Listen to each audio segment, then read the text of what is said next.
Na nimeona barua ya Young Africans, lakini ni barua ambayo imenishangaza sana. Sikutegemea kama viongozi kama Engineer Harris, Arafat Haji na viongozi wote waliopo Young Africans wanaweza kutoa barua kama ile kwenye mitandao ya kijamii. Wao walienda kushtaki kwenye mahakama ya usuluhishi wa michezo, kitu ambacho ni kinyume na utaratibu. Walivuka ngazi, na hata kasi wenyewe waliwaambia kwamba walivuka ngazi. Maana kitu ambacho walipaswa kukifanya Yanga sasa hivi ni kuja na kuiomba radhi bodi ya ligi na kuomba radhi TFF ili waweze kukaa na kujadiliana namna gani ambavyo wanaweza kusolve huu mgogoro. Lakini walichokifanya wao ni kwenda moja kwa moja kasi, na wametoa tena andiko kwenye mitandao ya kijamii kwamba hawatacheza mchezo wa dabi. Sasa wanamgomea nani? Ni kwa faida ya nani? Kwa mfano, leo Yanga anagoma kucheza mchezo wa dabi. Bodi ya ligi wakipanga ratiba ya mchezo wa dabi alafu wasipopeleka timu uwanjani, maana yake ni kwamba Yanga kwanza atapokwa alama 3 za mchezo, lakini atapokwa alama 15 kwenye msimamo wa ligi kuu. Hasara haitakuwa kwa bodi ya ligi, ila hasara itakuwa kwa Young Africans, kwa sababu kwanza watapoteza ubingwa, lakini pili watajiweka kwenye mazingira magumu zaidi, kwa sababu watasababisha watu waanze kuangalia sana, kwa maana hata zile kesi zao ndogo ndogo ambazo mara nyingi zimekuwa zikifichwa huko zianze kufuatiliwa kwa ukaribu. Kumbuke kuna taarifa ambayo sio rasmi sana inasema kwamba GSM wanapaswa kuchunguzwa na ni taarifa mnadhani pia mmekutana nayo kutokana na udhamini kwenye ligi kuu. Sasa kwa nyakati hizi ambazo wanapitia changamoto ndogo ndogo kama hizo, ndio nyakati ambazo wanapaswa kutengeneza mahusiano mazuri baina yao dhidi ya TFF na bodi ya ligi, kwa sababu mwisho wa siku hivi ni vitu ambavyo vinaenda kutengeneza mahusiano mazuri baina yao. Sasa kitendo cha wao kugoma kupeleka timu uwanjani maana yake ni kutengeneza mgogoro wa kudumu. Ni kutengeneza mgogoro ambao unaweza kwenda kuingiza Yanga kwenye matatizo.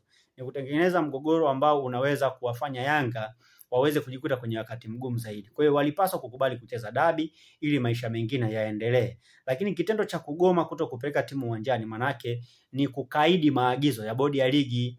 Sasa ukisha kaidi maagizo ya bodi ya ligi maana yake unastahili kuadhibiwa. Na Yanga walipaswa kufanya tangu mwanzoni, baada ya kesi ya kugonga mwamba kule kasi, walipaswa kukaa chini na kuiomba radhi bodi ya ligi, na baada ya kuiomba radhi bodi ya ligi, ratiba ya mpya ya dabi ingetolewa na wangeendelea kucheza na maisha mengine yangeendelea. Lakini wao walichokifanya ni kugomea mchezo, kitu ambacho sio sawa na ni kitu ambacho hakina afya kwenye mpira wetu.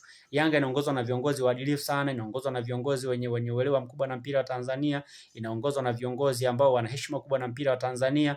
Nadhani walipaswa kukubali kwenda kucheza mchezo wa dabi ili kujiondoa kwenye changamoto ndogo ndogo au kujiondoa kwenye migogoro midogo midogo ya hapa na pale. Na mambo ya kugoma ni mambo ambayo hayawezi kuwasaidia kitu, kwa sababu mwisho wa siku mpira unaendeshwa na kanuni, na kanuni zitafuatwa. Kanuni zikifuatwa maana yake Yanga atajiingiza kwenye matatizo.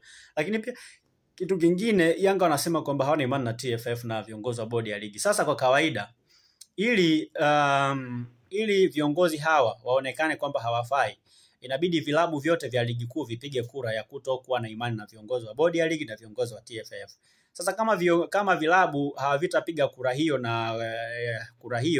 na kura nyingi zikaanguka zile za watu ambao hawana imani na TFF na bodi ya ligi, maana viongozi wale wataendelea kubaki kama viongozi wa TFF na bodi ya ligi. Sasa wakiendelea kubaki maana yake Yanga bado hao ndio viongozi wake, na maana itabidi Yanga iweze kuwasikiliza bodi ya ligi na TFF kwa namna yoyote ile. Lakini kwa nini Yanga wanailaumu bodi ya ligi? Bodi ya ligi wanailaumu TFF. TFF imewafanya nini? TFF ni chombo inasimamia mpira wa Tanzania. Imeunda kamati mbalimbali ambazo zinasimamia mpira wa Tanzania. Na hizi kamati mbalimbali ndio hizi ambazo zinaongoza mpira wetu, ambao miongoni mwa hizo kamati ndogo ndogo za TFF ni pamoja na bodi ya ligi ambayo inasimamia ligi kuu, na wanasimamia ligi kuu kwa haki kabisa, wakifuata kanuni zote na taratibu zote zile ambazo zinatakiwa. Sasa kama TFF na bodi ya ligi wanafuata kanuni na taratibu zote ambazo zimepangwa, kwa nini wao waende kinyume na hayo maagizo? Kwa hiyo mimi nafikiri moja ya vitu ambavyo Yanga wanapaswa kuifanya, wala sio kubishana na TFF.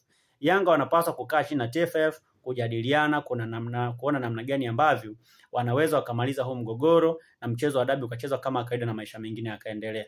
Lakini kama wataendelea kugoma kuwagomea TFF na bodi ya ligi, wanaweza wakajikuta wanaingia kwenye matatizo ambayo watakuja kujuta, kwa sababu pia yanaweza kupelekea hata viongozi waliopo sasa hivi Young Africans wakaondolewa madarakani. Nitashangaa kama viongozi wa Yanga, kama wanachama wa Yanga watakubali timu yao icheze mchezo wa dabi kwa sababu tu kanuni hazijafuatwa. Nitashangaa sana.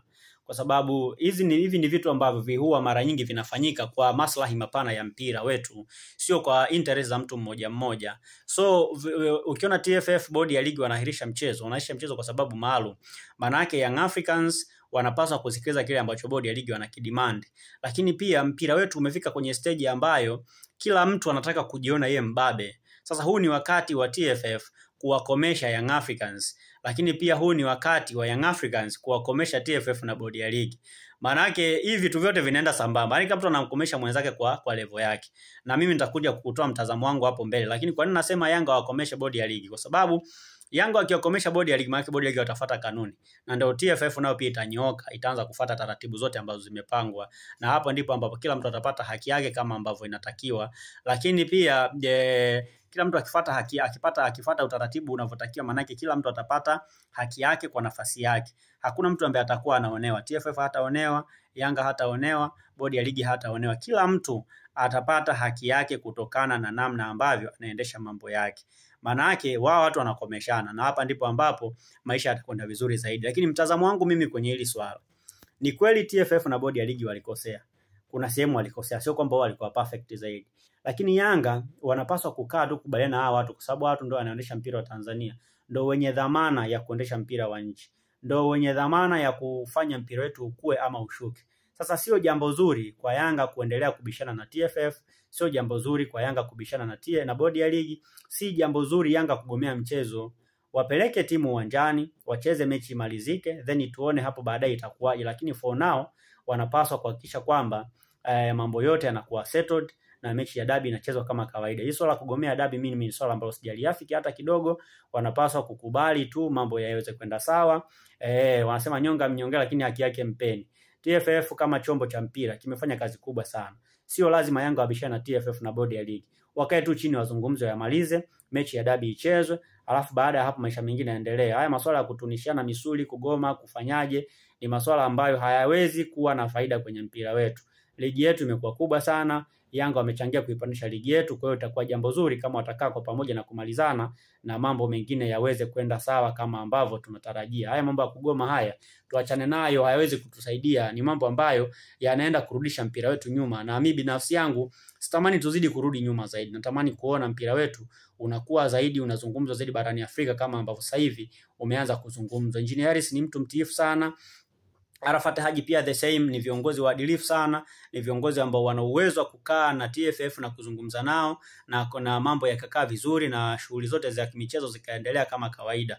Haya masuala ya kusema kwamba TFF ni wazuri, wanazuluma si wana nini, ni kuwakosea tu heshima. Wanapaswa kuwasikiliza na kukaa chini na kujadiliana kwa pamoja na kuona namna gani ambavyo wanaweza kufanya ili kusudi mambo mengine yaende kwenda sawa. Haya mambo ya kugomeana sio mambo ambayo yana afya kwenye mpira wetu.